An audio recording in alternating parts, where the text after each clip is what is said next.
গাছের প্রাচীর তৈরি একটি উচ্চাভিলাষী ধারণা, একথা বলা যেতেই পারে। তবে চীন বা আফ্রিকায় মরুকরণ রুখতে যে গ্রেট গ্রিন ওয়াল তৈরির প্রচেষ্টা চলছে, তার ফলে সবুজ গাছগাছালির সমারোহ তৈরি করা হচ্ছে। ভারতে তাপপ্রবাহ রুখতে বা ধূলি ঝড় কমাতে কিংবা থর মরুভূমির বিস্তার আটকাতে আমরাও কি এই কাজ করতে পারি? এই ধরনের ভিডিও সোশ্যাল মিডিয়া জুড়ে দেখেছেন নিশ্চয়ই। দিল্লি এবং আশেপাশের রাজ্যগুলোতেও মারাত্মক ধুলোর ঝড় বয়ে যাচ্ছে। তবে এটা অস্বাভাবিক কিছু না, এসব মরশুমি ঝড়। সাহারা এবং গভীর মতো থর মরুভূমি থেকে যাবতীয় ধুলোকণা ভেসে আসে। এই ঝড় জরুরি বাসস্থানের বিস্তার ঘটাচ্ছে, ধ্বংসও করছে। আফ্রিকা এবং চীন একটি উচ্চাভিলাষী রোপণ প্রকল্প নিয়ে কাজ করছে। মরুকরণ বন্ধ করতে সবুজ প্রাচীর তৈরির প্রকল্প নিয়েছে তারা। ভারতের ভাগ্য ভালো, এদেশের উত্তরে রয়েছে আরাবল্লী পর্বতের সবুজ প্রাচীর, বছরের পর বছর যা থর মরুভূমিকে সম্প্রসারিত হতে দেয়নি। তবে মরুভূমি থেকে আসা মারাত্মক ধূলিঝড় এবং গরম হাওয়া রাজধানী ও সংলগ্ন এলাকার লক্ষ লক্ষ মানুষের জীবনে ঝুঁকি তৈরি করেছে। 2019 সালে ভারত একটি প্রতিশ্রুতি দিয়েছিল, মরুকরণের বিরুদ্ধে লড়াইয়ে আরাবল্লী পর্বতে নিজস্ব গ্রেট গ্রিন ওয়াল রোপণের কথা বলা হয়েছিল তখন। গাছের এই প্রাচীর পৃথিবীর অন্যান্য অংশে মিশ্র ফলাফল দেখিয়েছে। আরাবল্লীর নিজস্ব কিছু সমস্যা রয়েছে, তাহলে ভারত কি করবে? মরুকরণের গতি কি কমাতে পারবে? ওই ধুলোর কারণে ব্রঙ্কাইটিস বেড়েছে, শ্বাসকষ্ট হচ্ছে, ফুসফুসের রোগ বেড়েছে। এই ধুলো মাটির ক্ষতি এবং ফসলের ক্ষতি করে। তবে এটা শুধু জলবায়ু পরিবর্তনের দোষ নয়, মানুষও দায়ী। যেমন অবৈধ খনন, বনভূমি ধ্বংস, শহুরে বিস্তার পাহাড়ের বাধাকেই সরিয়ে দিচ্ছে। এছাড়াও বিস্তৃত অঞ্চলে মরুকরণের টার্বোচার্জিং, অভ্যন্তরীণ দহন।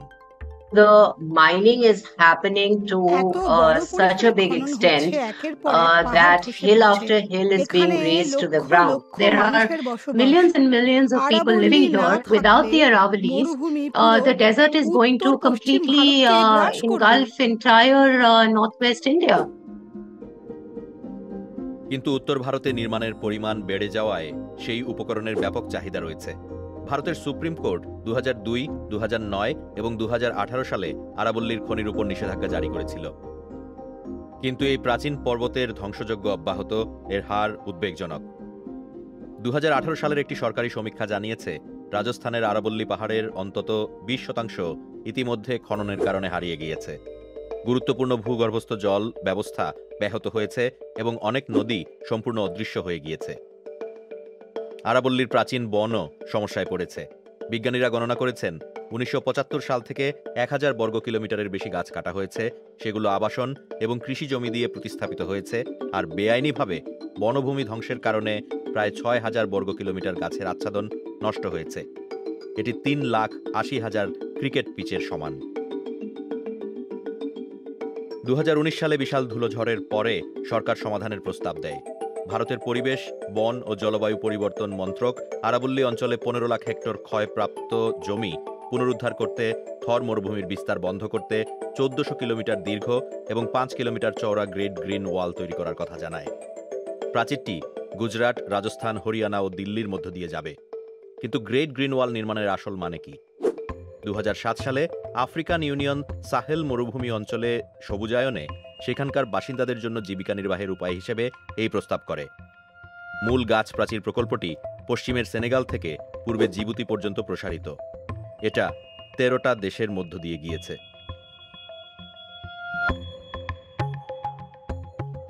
But of course, the progress across the continent has been sparsely distributed.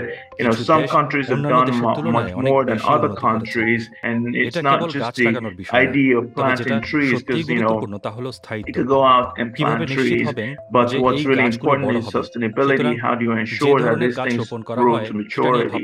So we have to be creative about the type of trees that are planted, and make sure that there's some sort of irrigation. গাছে জল দেওয়া কঠিন challenge, এটা প্রমাণিত। তবে ফলাফল বলছে সবচেয়ে সফল পুনরুজ্জীবন কৃষকদের দ্বারাই সম্ভব। নাইজার এবং মালাউইর মতো দেশে নিজেদের ফসলের পাশাপাশি গাছ লাগিয়েছেন তারা। One of the things that I would advise any country embarking on this type of project to ensure that the people, the communities are part of this right from the get-go, and they participate and have a clear understanding of what the benefit of this project will be to them, because this is going to be the incentive for them to really work towards the success of the project as well. আফ্রিকার great green ওয়াল 2030 সালের মধ্যে 100 million hectare ক্ষয়প্রাপ্ত জমি পুনরুদ্ধার করার লক্ষ্য নিয়েছে। এখনো পর্যন্ত লক্ষ্যমাত্রার অর্ধেকেরও কম অর্জন করা সম্ভব হয়েছে। জাতিসংঘের অনুমান, প্রকল্প সম্পূর্ণ হতে প্রায় $33 বিলিয়ন বিনিয়োগ জরুরি। যদিও প্রশ্ন হলো, এতে কি সত্যি সঠিকভাবে অর্থ ব্যয় হবে?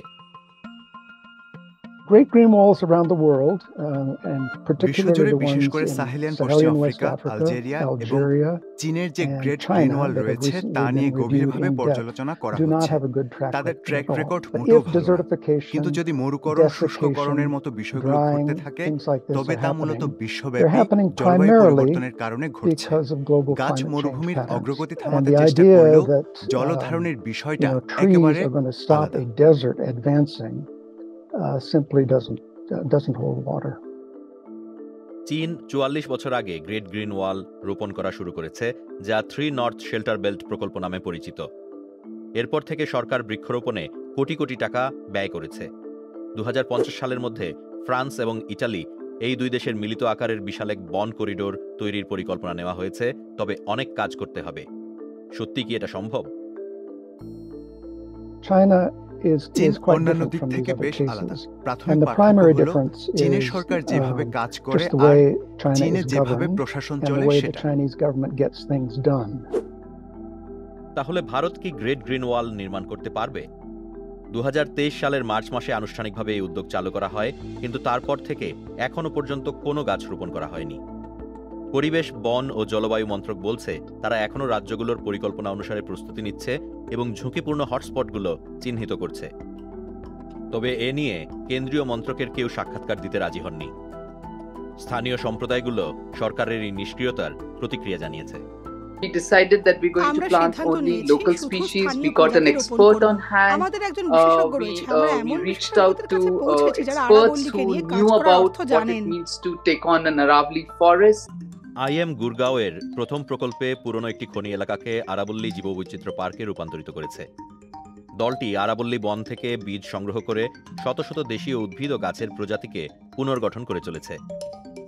রোপণ প্রকল্পগুলো গাছ বাঁচাতে জল ধরে রাখার দেশীয় কৌশলও ব্যবহার করছে। তারা একটি পুরনো বাঁধ পুনরুজ্জীবিত করেছে। এটি একটি বাঁধ এবং খাদের কাঠামো যা বর্ষার বৃষ্টির সময় জল প্রবাহিত করতে ব্যবহার হয়। তারা বেশ কয়েকটা ছোট জলাশয়ও পরিষ্কার করেছে। এইসব ছোট জলাশয় ভূগর্ভস্থ জলের রিচার্জে সাহায্য করে। We were very, very clear that no water from our projects will go out, and we will find ways of taking water from the road or wherever we can get extra water into our projects. তাহলে কি great green ওয়াল ভারতের আরাবল্লী পর্বত পুনরুদ্ধার করতে সাহায্য করবে? কারণ যেভাবে বিষয়টা এগোচ্ছে, উত্তরটা হয়তো না। If the government doesn't actually take steps to protect that natural wall from mining, from real estate development, from commercial activities, then these kind of schemes are not really, they're just going to be cosmetic. স্থানীয় সম্প্রদায়গুলো এই প্রকল্পের নেতৃত্ব দিচ্ছে। পাশাপাশি great green ওয়াল প্রকল্প বাস্তবায়িত করে সেই প্রতিশ্রুতি পালনের দায়িত্ব ভারত সরকারের উপর। তাই আরাবল্লীতে আইনি সুরক্ষা কার্যকর হলে একটি ইতিবাচক সূচনা হওয়া সম্ভব।